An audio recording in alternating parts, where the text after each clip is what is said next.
Hey everybody, welcome to Raccoon Rambles. Tonight we're going to go out there and we're going to feed raccoons and we're going to coach the raccoons on mental toughness. And tonight we're going to coach them on the 5 love languages by Dr. Gary Chapman. It's all about how to get along better and love better in relationships. And we're going to teach it to the raccoons. That's right, this is happening. Anyways, if you don't know, my name's Brendan. I post a lot of nature videos and I'm also a professional mental toughness coach. I think I see a face right there, right? I'm not sure if you can see this. There's a face right there, a raccoon face. Let's go outside and see who's waiting for us.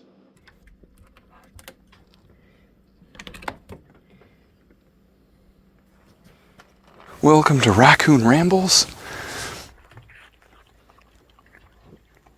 Today we're going to talk to these little guys about relationships.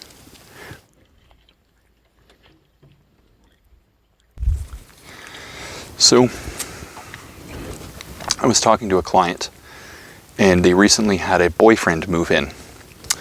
And the client was complaining to me that, all he wants to do is cuddle. And she doesn't like that. So, now that he's moved in, he's trying to cuddle her, she's pushing him away, and now he's feeling really kind of hurt and upset.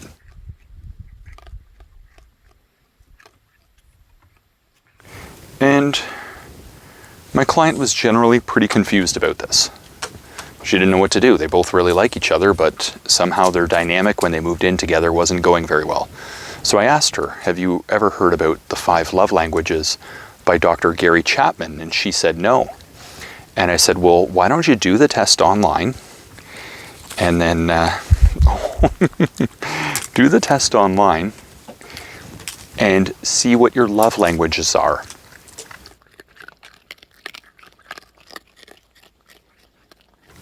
And here's how it works. Dr. Gary Chapman's been a relationship expert for about 40 years, and he realized that all of us generally have 1 or 2 ways in which we most prefer to give and receive love. Now, for some of us, it's words of affirmation, just thoughtful words to show you care. For some of us, we prefer quality time together. For some of us, we prefer gifts.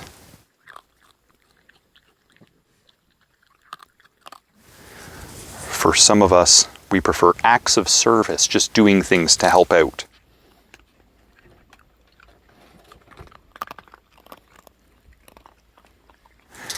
And some of us prefer physical touch.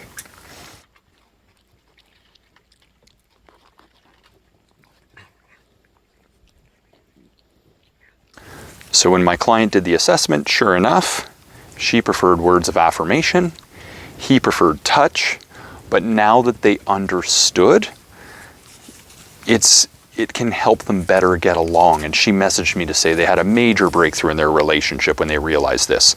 Because otherwise it's like you're trying to speak Italian to somebody and they only speak Chinese, and so you're not able to connect in the same way. And this just gives you information to love others even better.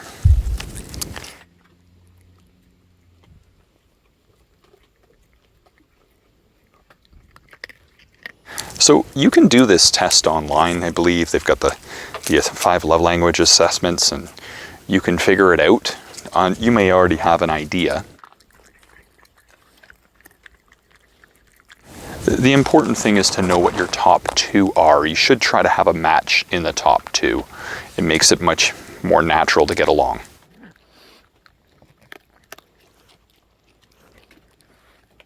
Why does this kind of work matter? Well, why do relationships matter? Imagine you had lots of money and good health. Oh, these things happen when you got raccoons out. So imagine your health was really great and your fitness was really great, but relationships weren't going very well. Would your quality of life be very high? Probably not.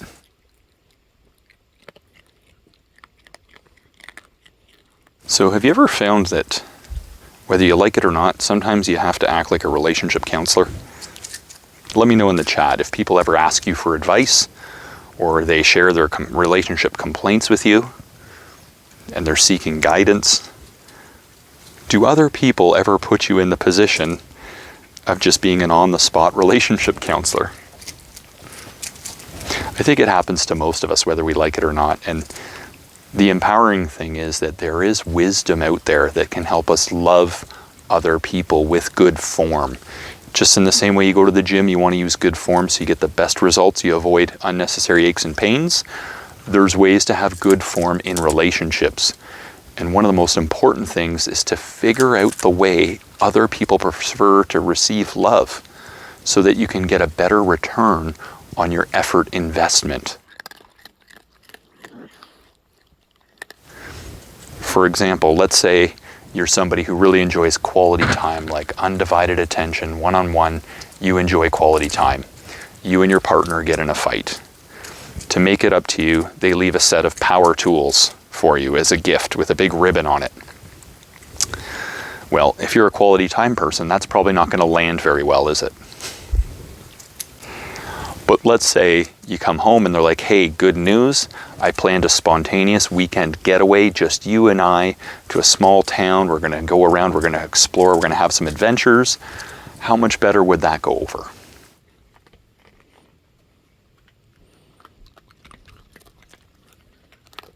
So this is all about getting maximum return on our relationship effort investment.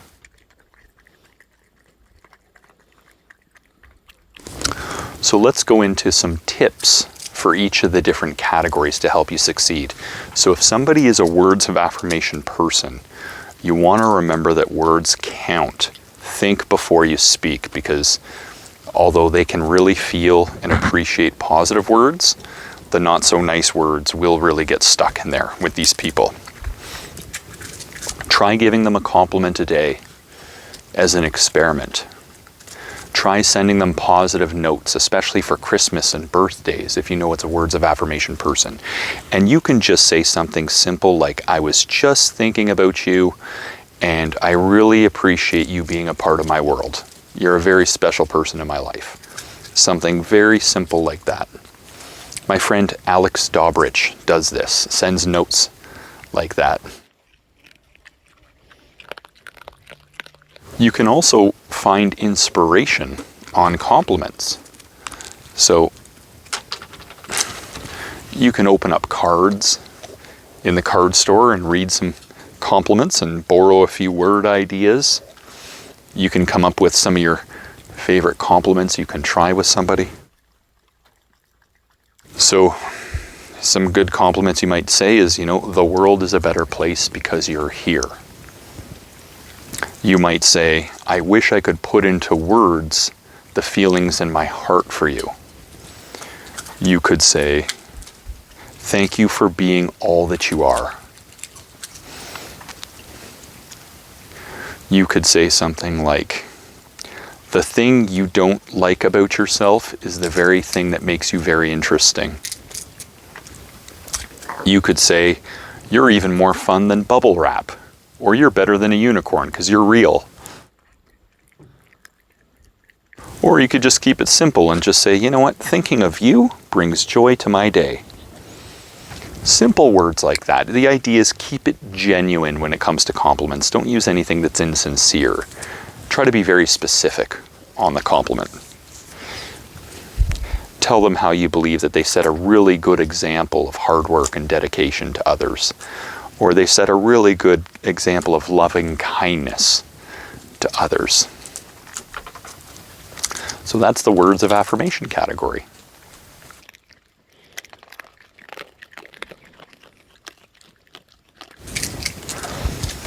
Next up is the quality time category.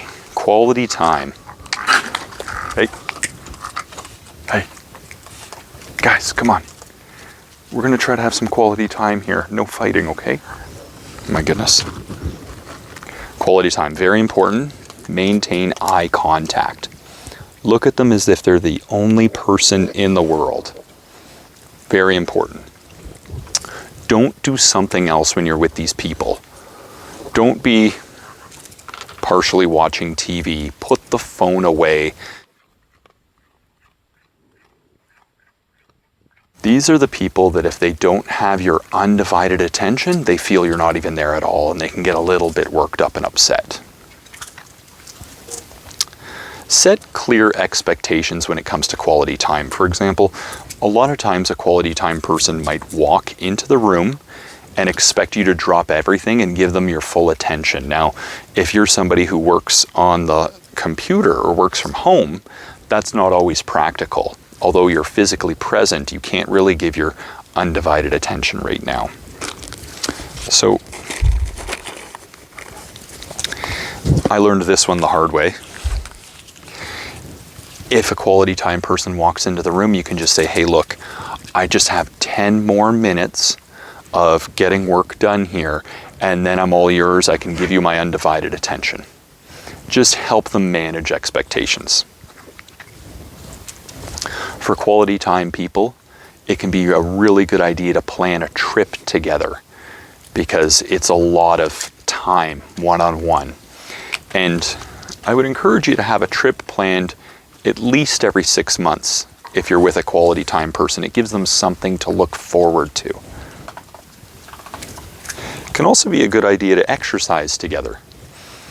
I know one fitness professional, Kirsten, she got her fiance a golf membership so they can golf together because it's 4 hours undivided attention time together. The main thing for quality time is your presence. And if I was to give one piece of advice, I would just say, be you without fear. And you'll give the best quality time. Hey. Be you without fear. Come here.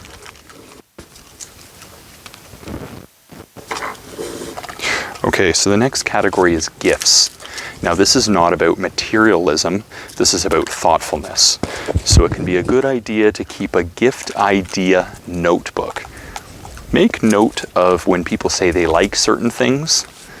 Notice what they appreciate if you're walking through stores and stuff. One time when I was dating my wife Ashley, we walked into a crystal and gem store and she said, "That's the most beautiful thing I've ever seen." And she pointed at this slab of pink amethyst. So that was quite a big comment to make. So the next day I went and I bought the slab of amethyst because she didn't have the money for it. And I put it in my locker at work for 6 months. Then that Christmas, she opened it up and there it was. And she thought it was gone forever because I didn't know this, but she went back the next day to purchase it. She was able to find the money. She went back the next day to purchase it and they said, "We're so sorry, we sold it earlier this morning." And so she's not a gifts person, but everybody can appreciate a thoughtful gift. You could also try homemade gifts, cooking for somebody. Maybe art, making some art for somebody, music for somebody. You may also speak to family and friends for gift ideas. The main thing is not so much how much money you spend on a gift, it's just the thoughtfulness behind the gesture that's the important thing.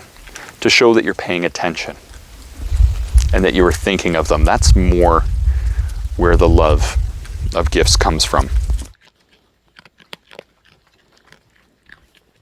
You can also frame your favors as gifts. You could say, you know what, I cleaned your office and everything as a gift for you. Just frame things as a gift and that will resonate more with them. So the next category is acts of service, doing things to help out. So one of the things you can do here is you can ask them, what can I do to help you out? Make a list of things. You know, whether it's taking a dress for dry cleaning and paying the bill and contacting an insurance company and trimming the shrubs and doing the vacuum, the laundry, whatever it happens to be. And then just ask them, Number everything in order of priority, with number 1 being the biggest priority of them all. Take initiative when you can. So do nice things to help out without even being asked to. That can go over really well with people in this category. You know, my friend Chris Stewie would wake up first thing in the morning, very cold morning. This is up in Ottawa, Ontario, Canada, where the winters are very intense. And he would brush all the snow off his partner's car, which is something that, you know, unless you're from Canada or a country that has really intense winters, you wouldn't really appreciate how uncomfortable it is to go out in the cold and brush your car off and warm up the car to get ready to go to work. So that was an act of service example that inspired me.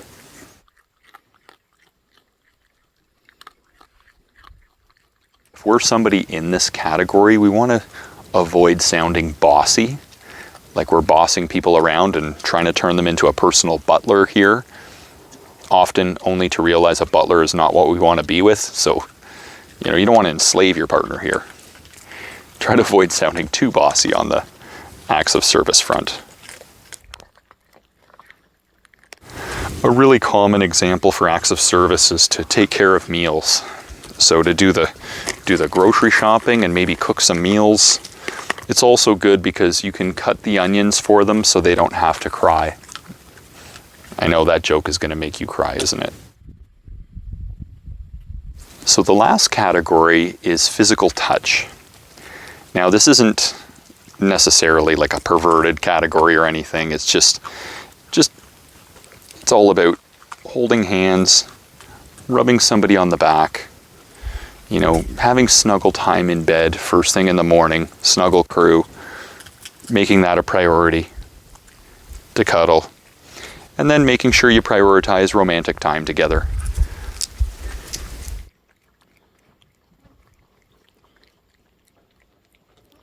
It's funny, but oftentimes our love languages coincide with our professions. So acts of service people might be like nurses. You know, physical touch people might be people that are involved in fitness and other activities that are physical. Well, we got a whole crew here right now. So those are some success tips for all the different love languages.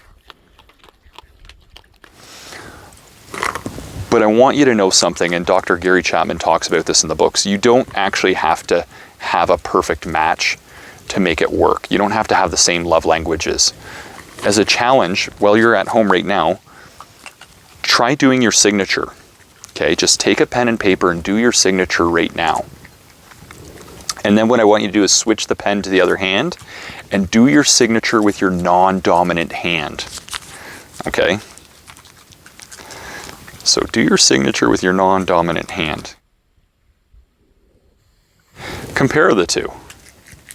You know, it may not have been easy, and it may have required a lot more intentional focus, but you could sign with your non-dominant hand. In the same way, you can still meet somebody's love language needs by just having the same level of intention.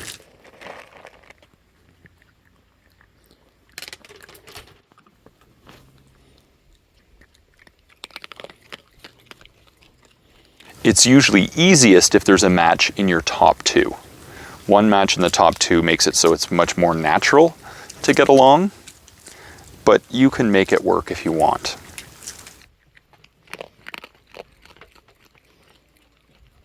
You might want to teach this to others. Let other people know what your love language is so that they can, peanuts, right? Let them know what your love language is so that they can meet your needs more effectively. Find out what their love language is so you can help them out and love on them even better.